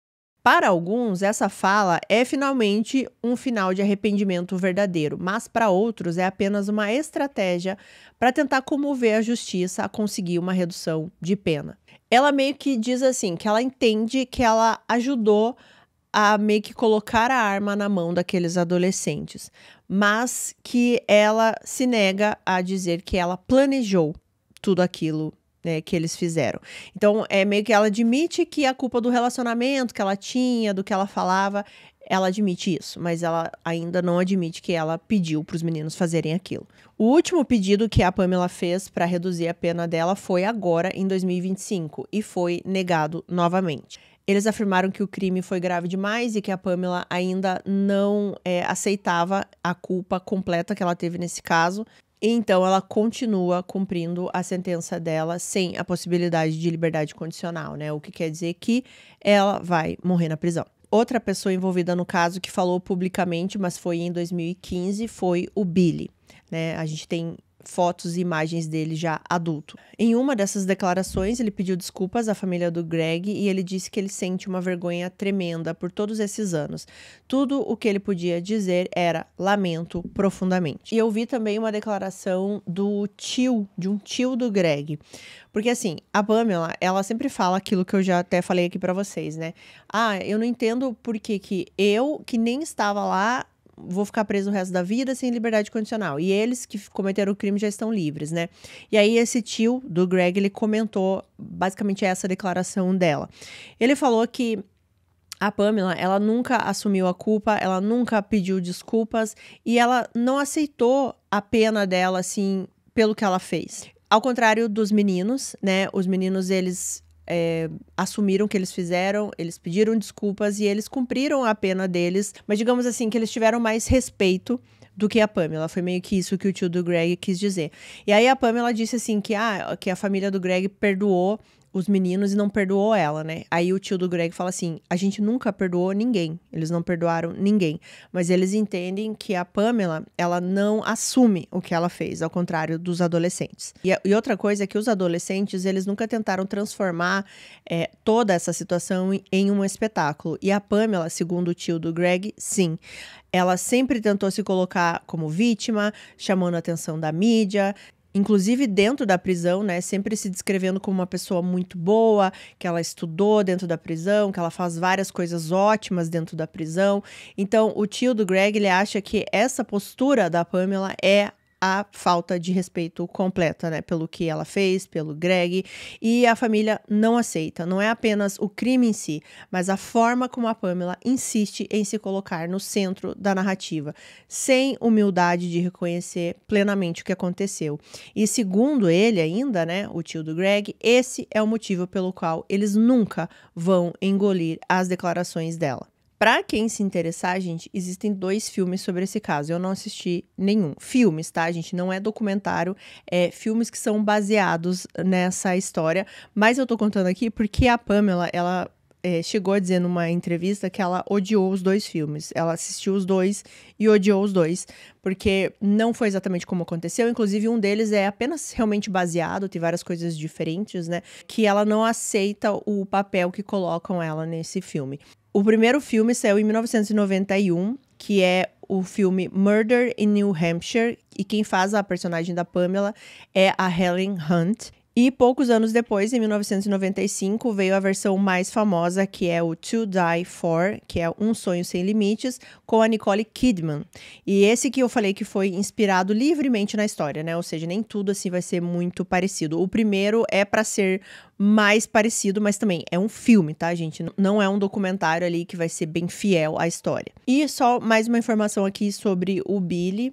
é dito que ele é casado, ele tem filhos e ele vive discretamente, né? Não diz aonde, mas eu acho que a única vez que ele falou depois que ele foi libertado foi a vez que eu já mencionei aqui pra vocês, que foi logo depois que ele foi libertado, né? Que ele sentia muita vergonha e ele se desculpava com a família. E a gente não pode, claro, esquecer do Greg Smart, que acabou sendo arrastado para uma tragédia que nunca deveria ter acontecido. Nós não temos como afirmar, né, com certeza se ele traiu a Pamela ou não, mas a verdade é que mesmo que tivesse acontecido, nada justificaria o que foi feito. O caminho natural, né, saudável que eu sempre falo aqui para vocês, e o caminho mais justo também, né, seria o divórcio. Se você não tá feliz no casamento, você divorcia, né? Ao invés disso, a vida do Greg foi tirada de uma forma cruel dentro da própria casa, e a família do Greg com certeza carrega até hoje a dor dessa perda irreparável, uma ferida que nunca vai fechar. E é importante a gente lembrar, né, talvez não tenha ficado tão claro assim, né, às vezes eu tenho medo de vocês me interpretarem errado. Os adolescentes envolvidos também têm a sua parcela de responsabilidade. É claro, eles talvez não compreendessem plenamente a dimensão de tudo, o que realmente estava acontecendo ali naquela situação com a Pamela e o Billy, mas eles sabiam sim que tirar a vida de alguém é errado, é um crime. Isso é algo que a gente aprende desde criança. Só que, ainda assim, a Pamela era a adulta ali, né? A pessoa que poderia ter evitado tudo isso, escolhido outro caminho e não alimentado os sentimentos, manipulando, fazendo planos para alcançar ali os seus próprios objetivos. Sem falar, né, gente, que para início de conversa, além do divórcio que ela já deveria ter feito no começo, quando ela não estava feliz com o casamento, era não se envolver com um dos seus alunos. No fim, além do Greg, que perdeu a vida, várias outras vidas foram destruídas nesse caso. Bom, gente, esse caso, pra mim, ele é no mínimo, assim, perturbador. Porque, assim, pra mim, tudo já começa errado quando uma professora de 22 anos se envolve com um aluno ali de 15, 16. Eu sei que vai ter gente que vai falar, mas com 15 anos eu já namorava, eu já beijava, enfim. E sim, isso é verdade, é uma idade que tudo tá aflorando, né? A gente começa a sentir várias coisas, ter vários interesses, mas isso não significa que aos 15 anos, 16, você tenha maturidade suficiente para compreender o peso das situações e que nessa idade você não seja altamente influenciável e manipulável. Eu acredito sim que a Pamela se aproveitou dessa situação. Ela estava cercada ali por adolescentes, como eu já mencionei no vídeo também, que o adolescente, quando tá nessa fase, às vezes uma pessoa 2, 3 anos mais velha já é assim, uau. Imagina uma pessoa ali com 22 anos, né, professora deles, né, demonstrando interesse por eles, falando que eles são legais, que ele é fofo, que ele é bonito, que ele parece o roqueiro, e tudo aquilo é muito novo, porque o adolescente não viveu nada, ele não sabe ainda das coisas que podem acontecer na vida, tanto de bom quanto de ruim. E fora que o interesse de pessoas adultas por jovens ali que não estão nem formados ainda, né, nem são adultos, tem outro nome, né, gente? E uma coisa que eu percebi muito também nas entrevistas dela é que ela realmente gosta da atenção, isso eu já falei lá desde o início, né, na infância e juventude dela. E o que me dá a impressão é que ela continua buscando esses holofotes, sempre quando ela dá as entrevistas, ela sempre tá muito arrumada e parece assim que ela sempre não se conforma com a vida que ela tá levando, como se ela não tivesse culpa nenhuma de estar na prisão nesse momento. Dentro da prisão, eu até esqueci de mencionar isso, gente, ela se formou em Direito e também em Literatura Inglesa, o que é ótimo, né, ela estar estudando na prisão, mas o que me dá a impressão é que ela sempre fala disso, assim, como uma forma, assim, de se mostrar superior às outras pessoas que estão na prisão. Tipo, olha, eu sou estudada, eu não tenho que estar aqui dentro, eu tenho que estar lá fora. Mas, gente, quantas pessoas estudadíssimas, com várias faculdades, carreiras brilhantes, cometeram crimes horríveis, né? Isso não é parâmetro. Assim como pessoas que nunca tiveram acesso a uma faculdade, às vezes nem terminar o estudo, nem passam perto da prisão. Então, assim, não tem nada a ver uma coisa com a outra aqui. Eu entendo o que ela quer dizer, né? Eu estudei, eu tô me comportando, então eu mereço ser libertada, né? Mas ainda bem que a justiça lá vê que ela não pode estar em liberdade, né? Porque uma pessoa que teve um interesse, assim, por um menino tão mais novo, que foi capaz de manipular para fazer algo tão horrível como isso, assim, né? De tirar a vida do seu marido, ela pode fazer de novo. Se ela quiser um interesse, se ela tiver um objetivo maior, ela pode fazer de novo. Na minha opinião, a Pamela, ela está exatamente onde ela deveria estar, porque só uma mente realmente muito fria, muito calculista para fazer o que ela fez. E além de tudo, gente, o mais covarde aqui da parte da Pamela é que ela não colocou as mãos dela ali no crime, né? Ela não estava presente. Não, ela convenceu outras pessoas a fazerem isso por ela. E isso, pra mim, gente, é ainda mais perverso. E é isso para o caso de hoje. Muito obrigada por terem ficado comigo até o finalzinho aqui do vídeo. Vamos agradecer os nossos membros queridos, esses nomes que estão aqui na tela. Muito obrigada por esse apoio. Muito obrigada, Aninha Ito, Ana Paula dos Santos, a Gabriela Rocha, a Beatriz Sader, a Márcia Yates, Claudimeire Rossi, Cláudia de Luca, Kátia Diniz e a Thalita Oliveira, membros patrocinadores do canal. Um beijo, meninas. E a gente se vê em um próximo vídeo na próxima terça-feira. E é isso, gente. Muito obrigada novamente. Adoro vocês. Se cuidem. Uma ótima semana e até lá.